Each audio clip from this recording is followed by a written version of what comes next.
Good morning viewers, myself doctor Premita Sunny. आज हम BEd first year के अंतर्गत इसका जो विषय है बीएड फर्स्ट ईयर का childhood and growing up subject के अंदर आज इसकी थर्ड यूनिट जो MLSU द्वारा प्रस्तावित पाठ्यक्रम अनुसार है, इसमें किशोरावस्था से संबंधित हम वर्तमान समय में हमारी बदलती हुई पारिवारिक संरचना के कंसेप्ट को समझेंगे। सबसे पहले वर्तमान समय में हम सभी देख रहे हैं कि तीव्र गति से औद्योगिक विकास, वैज्ञानिक प्रगति ने हमारे शिक्षा जगत को प्रभावित किया है और शिक्षा जगत के साथ साथ हमारे समाज को भी प्रभावित किया है। आज हम भौतिकवादी और विलासितापूर्ण जीवन जीने के लिए और एक लग्जरी लाइफ जीने के कारण हमारे परिवारों के अंदर जो हमारे भारत की प्राचीन सभ्यता और संस्कृति के जो मूल्य थे, हम उन्हें निरंतर खोते जा रहे हैं, या यूँ कहें कि हम हमारे भारतीय संस्कृति के मूल्यों और संस्कारों को दिनों दिन उसमें कमी आती जा रही है। इसी का परिणाम होता है कि किशोरावस्था के दौरान बालकों में नैतिक मूल्यों का ह्रास होता है, नैतिक पतन की ओर अग्रसर होते हैं और इसका एक महत्वपूर्ण कारण बदलती हुई हमारी पारिवारिक संरचना है और इस पारिवारिक संरचना पर पाश्चात्य संस्कृति का प्रभाव साफ दिखाई देता है।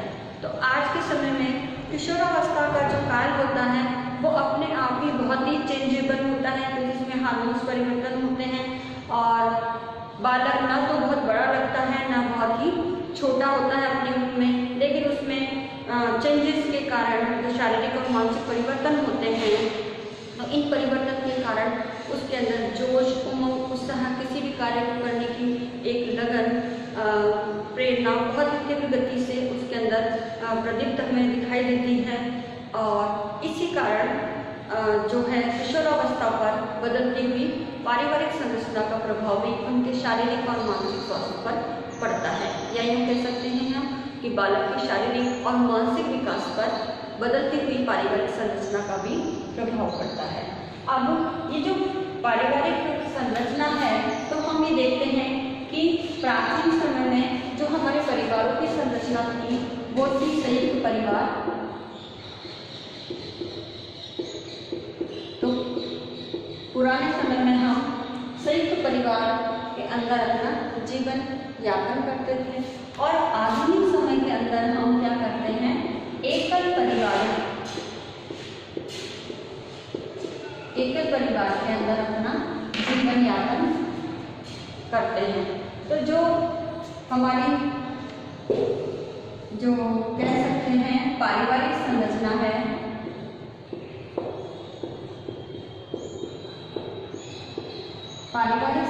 है, इस पारिवारिक संरचना में हमारे जो परिवार की प्रकृति है, कहीं हमें संयुक्त परिवार आज भी देखने में दिखाई देते हैं, लेकिन अधिकांशतः हम देख सकते हैं कि हमारे भारतीय समाज में एकल परिवार की ज़्यादा बहुलता या ज़्यादा प्रधानता है। तो किशोरावस्था के दौरान जो बालकों को संयुक्त परिवार के अंदर एक वातावरण मिलता है वह होता है सद आचरण से युक्त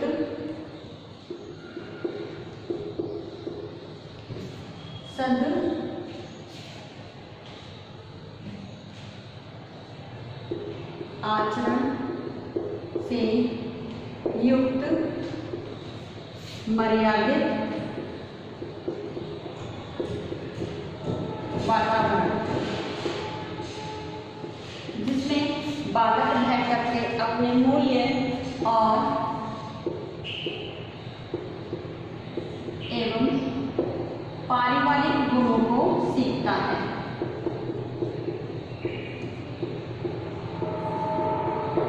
जो कि वातावरण मूल्य से युक्त है और उसमें पारिवारिक गुणों की प्रधानता दिखाई देती है, क्योंकि संयुक्त परिवार में हम चाचा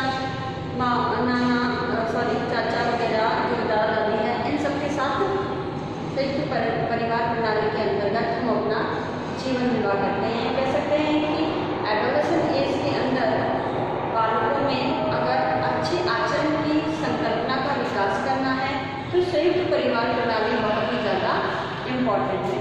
इस और जो एकल परिवार है, एकल परिवार में सिर्फ माता पिता और बच्चे ही होते हैं वहाँ का जो वातावरण है उसमें सीखने के अवसर कम मिलते हैं।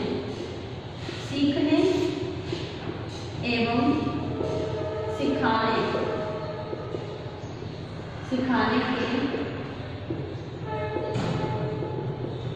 अवसरों में एक किशोरावस्था के बालक है उसको कमी की महसूसता होती है, क्योंकि सीखने सिखाने के लिए बहुत सारे पारिवारिक सदस्यों का होना आवश्यक है और एकल परिवार में सदस्यों की प्रधानता या उपलब्धता नहीं होने के कारण बालक में जो सीखने सिखाने की प्रक्रिया है वो कम होती है, लिमिटेड होती है। तो ये एक, और जो बालक रिश्तेदारों के माध्यम से अपने अच्छे आचरण को सीखता है, मूल्यों को सीखता है, गुणों को सीखता है, वो एकल परिवार में नहीं पाए जाते हैं।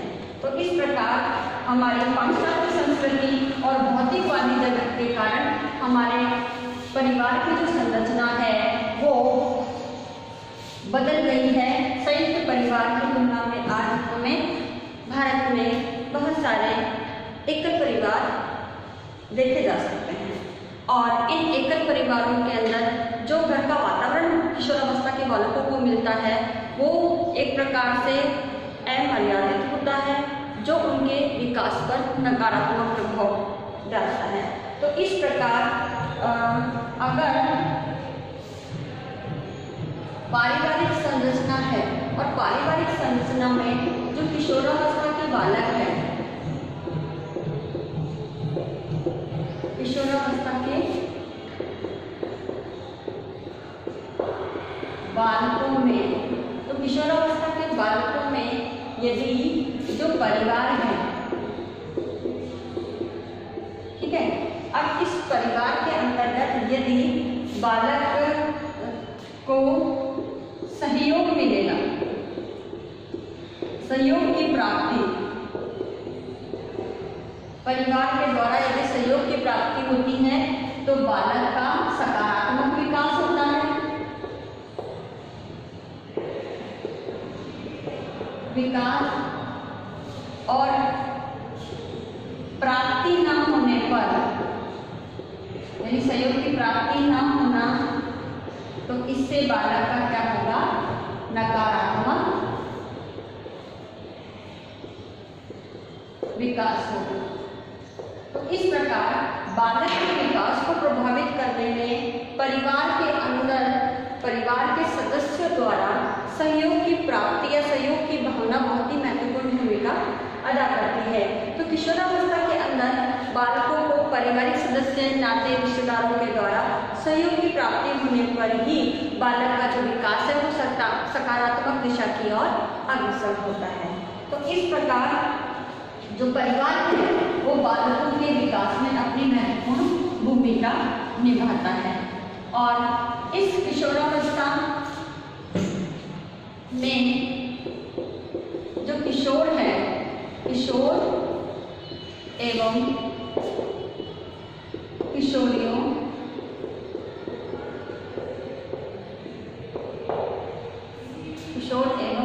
किशोरियों द्वारा एकल परिवार, मैं दोनों परिवारों की तुलनात्मक थोड़ा व्यू बताऊंगी, और दूसरा है संयुक्त परिवार।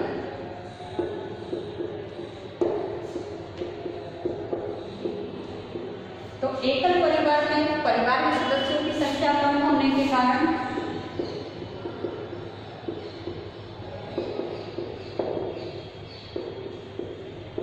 कम, और संयुक्त परिवार में सदस्यों की संख्या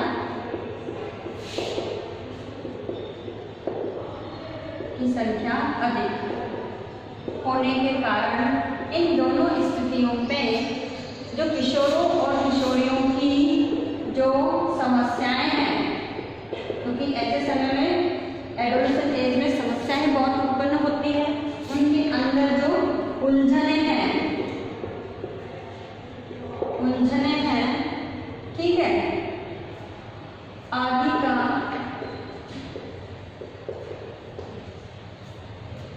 अब इसी को मैं इसी हिसाब से देख लेती हूँ। इन्हीं समस्याएं और उलझन संयुक्त परिवार के होने के कारण तो इनका निवारण या समाधान किशोरों को प्राप्त होता है ना। और यहाँ निवारण या समाधान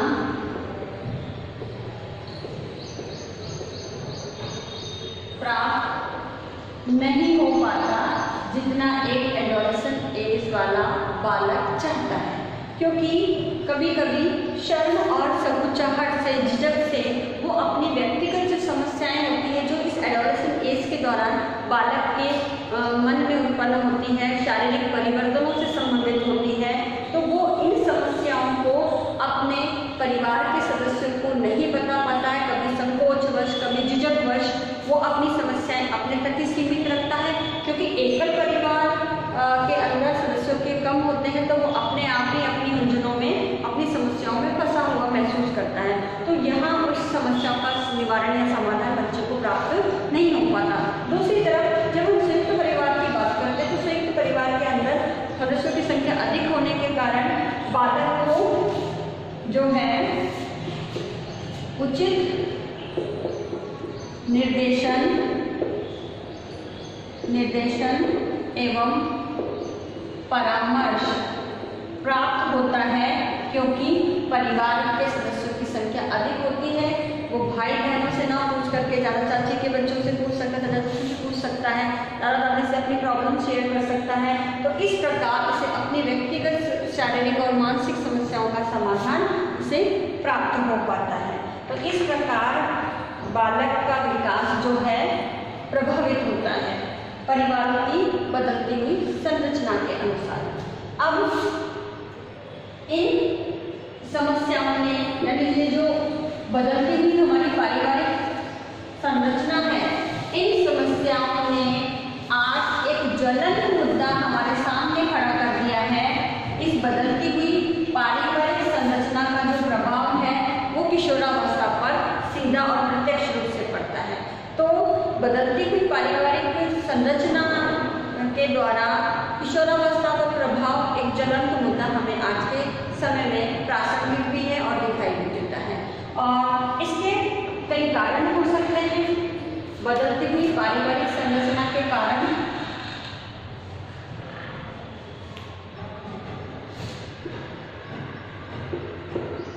बदलती हुई पारिवारिक संरचना के कारण, अब इसके जो है कई कारण हो सकते हैं और इन कारणों का सबसे पहला कारण है कि हमारी पारिवारिक समस्याएं जो परिवार से जुड़ी हुई हैं, उन पारिवारिक समस्याओं की अधिकता के कारण आज कोई भी परिवार के सदस्यों के साथ समायोजन नहीं कर पाता और इसका परिणाम ये होता है कि संयुक्त परिवार प्रणाली का विघटन हो रहा है। संयुक्त परिवार प्रणाली का विघटन हो रहा है और इस विघटन में हमारे औद्योगिकीकरण,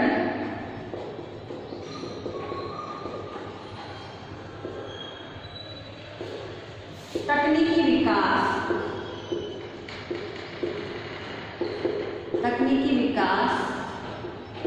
वैज्ञानिक प्रगति,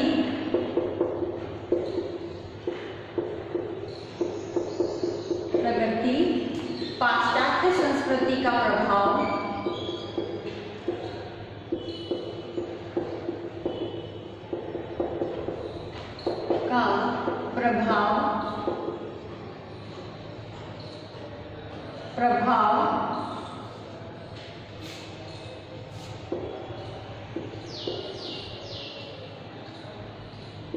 परिवारों का स्थानांतरण यानी ट्रांसफर हो जाना, माइग्रेट हो जाते हैं ना, कभी कभी जॉब की वजह से या कभी कभी ट्रांसफर हो जाता है उसकी वजह से, कभी उच्च शिक्षा के कारण, कभी रोजगार के अवसर उपलब्ध न होने के कारण जिस स्थान पर वो रह रहे हैं, तो उस कारण से इन समस्त कारणों के कारण क्या है, जो किशोरावस्था के बालक हैं, इन किशोरावस्था के बालकों के विकास पर, स्पेशली उनके मानसिक विकास पर ज़्यादा प्रभाव पड़ता है। तो ये सभी कारण हैं हमारी बदलती हुई पारिवारिक संरचना के। तो बदलती हुई पारिवारिक संरचना के उपरोक्त कारणों से आज हमारी संयुक्त परिवार प्रणाली का विघटन हो रहा है और हमारे समाज के अंदर एकल परिवार की अधिकता बढ़ती जा रही है और इसने हमारी शिक्षा को भी प्रभावित किया है। और इस बदलती हुई पारिवारिक संरचना के कारण किशोरावस्था के बालकों का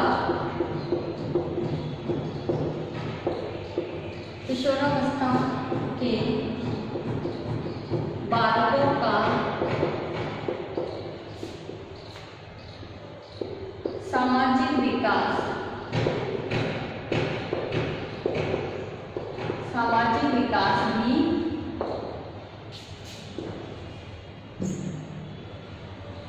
भी प्रभावित हुआ है। ठीक है, क्योंकि इस चेंजिंग स्ट्रक्चर ने इस किशोरावस्था के बालकों का मानसिक विकास प्लस शारीरिक विकास को प्रभावित किया ही है।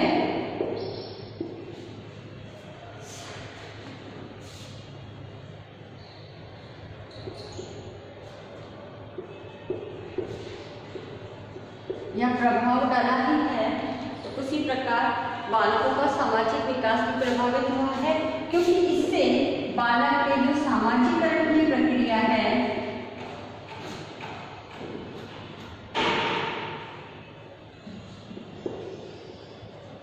सामाजिकरण की प्रक्रिया डायरेक्ट रूप से प्रभावित होती है और सामाजिकरण की प्रभावित होने के कारण बालक का जो चारित्रिक विकास है वो भी प्रभावित होता है।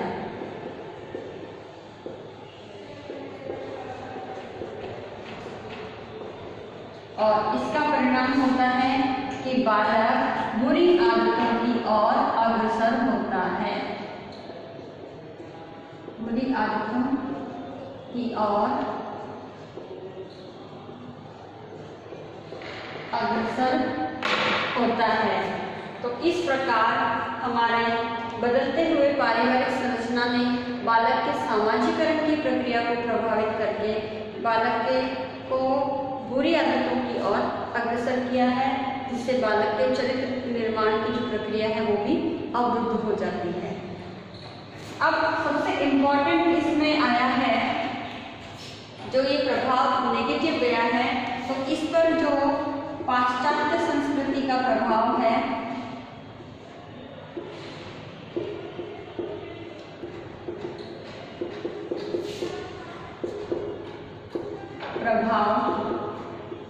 प्लस हमारे जो भारतीय संस्कृति के मूल्यों का ह्रास,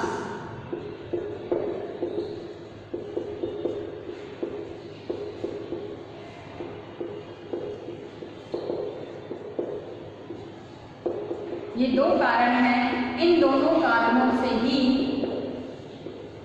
बालकों का क्या हो रहा है, बहुत ही ज़्यादा उनका जो चारित्रिक विकास है वो प्रभावित हो रहा है, क्योंकि हमने चकाचौंध में एक लग्जरी लाइफ, विलासितापूर्ण जीवन जीने की शैली को हमने पाश्चात्य संस्कृति से अडॉप्ट कर लिया और धीरे धीरे हम हमारे भारतीय संस्कृति के जो मूल्य हैं उन्हें छोड़ते जा रहे हैं और इसी का परिणाम है कि हमारा जो चारित्रिक विकास है वो प्रभावित हुआ है।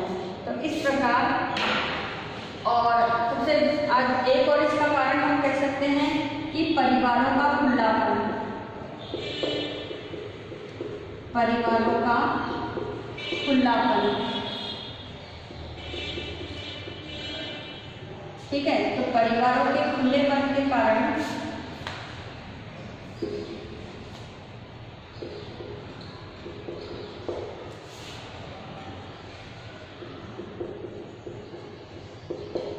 और दूसरा पारदर्शिता का समावेश।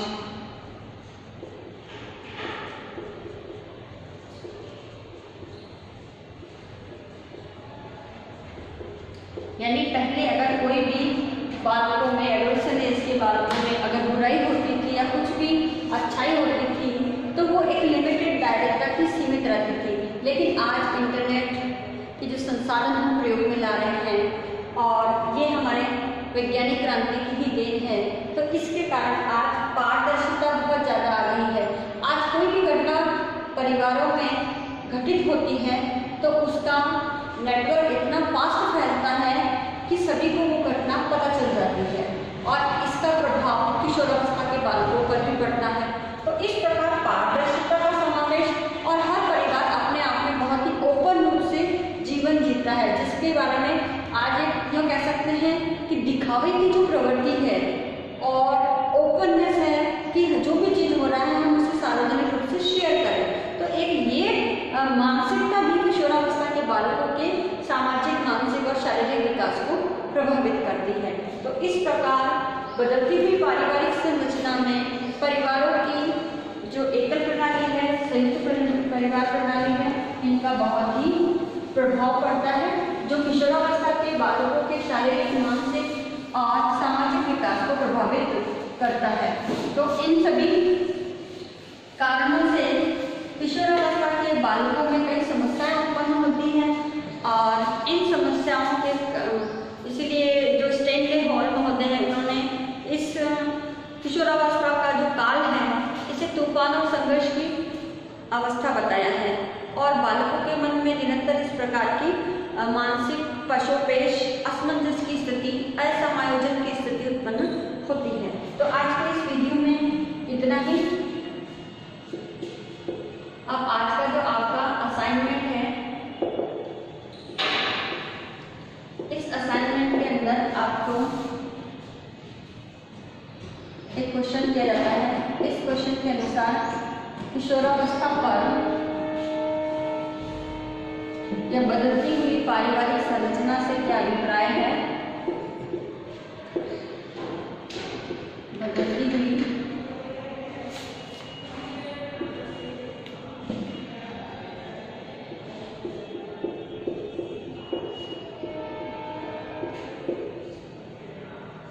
पारिवारिक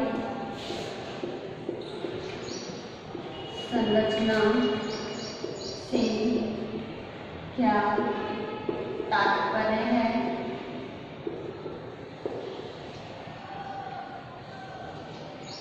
इसके